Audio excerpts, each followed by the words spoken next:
vigil. We may do that a little early with the weather.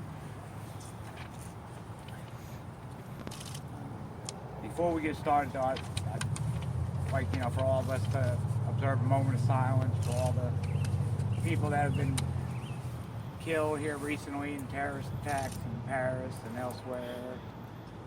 So we can do that for a few seconds.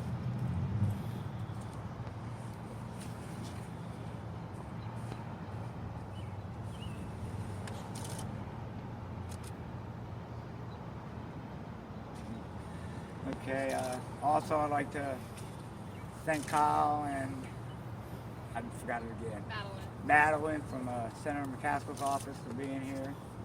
Definitely appreciate that.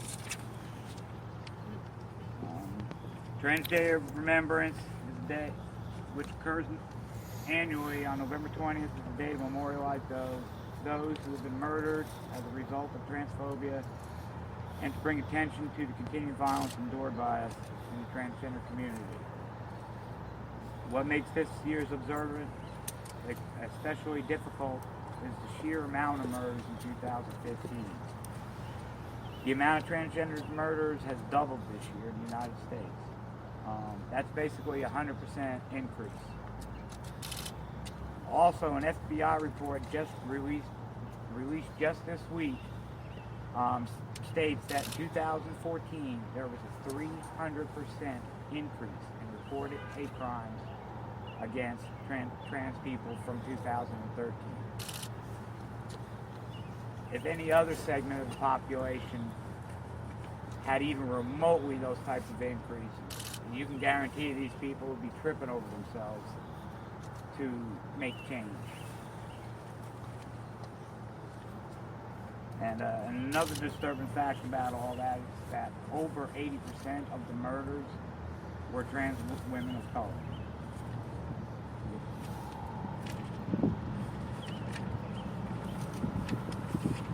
Along with all these murders, there's also a problem, with suicide of transgender individuals. There's been at least 27 transgender suicides that have been confirmed in 2015. Most of those being teenagers and young adults. The big question is, why is this happening?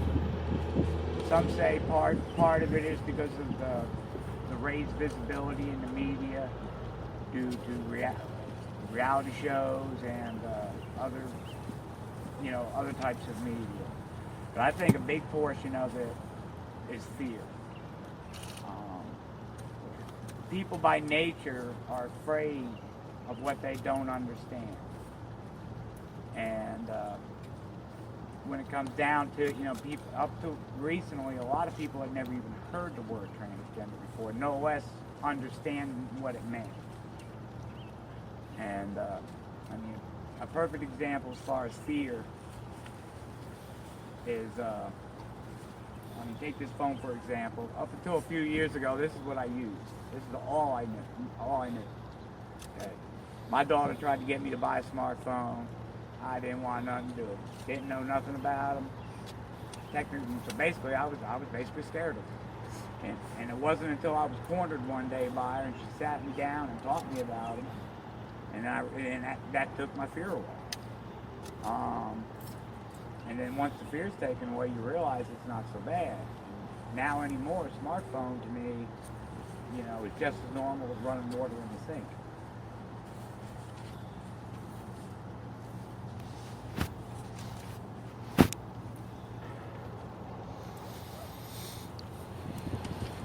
It's basically the same concept when it comes to trans people, is that people don't understand this. All they have to go by is what hate groups and even some members of our government say.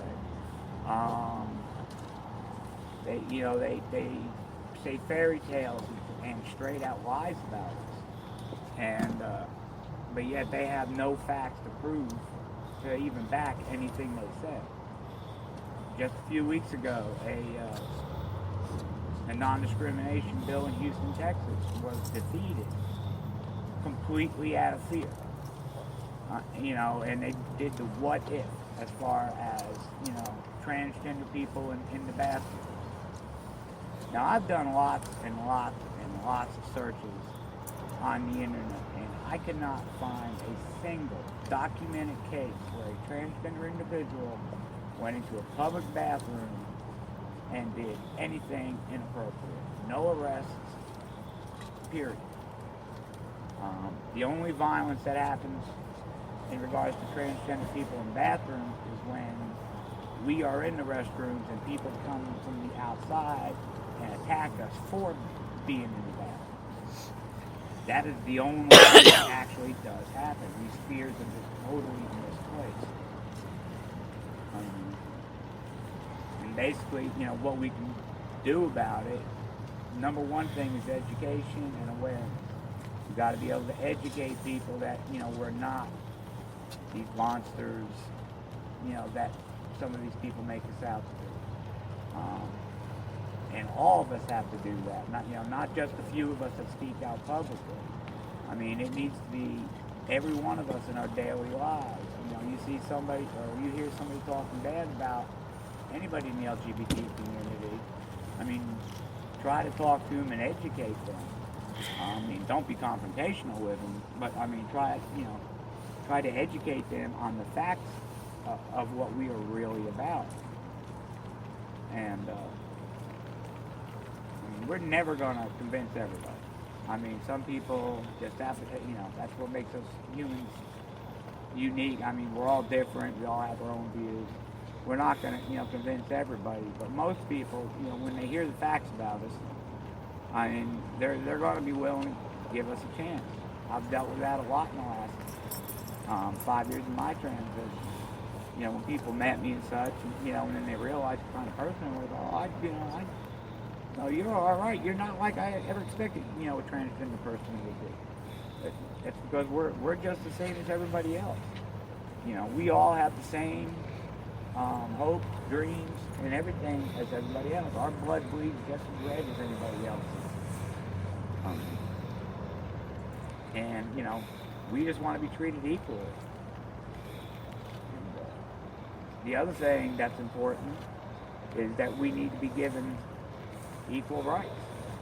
As long as we do not have equal rights, people are going to think of us as second-class citizens, and then are going to, where they think we're second-class citizens and we don't have rights, and then they feel like it gives them a license to discriminate against us and bully us, beat us up, and kill us. And that's a very, that in itself is going to be a very powerful statement if and when it happens. And hopefully it'll happen soon. We need to demand from our politicians, these equal rights. And if they're not willing to listen to us, then come election day, we need to elect people that will listen to us. Your flash is on. That's basically all I got to say.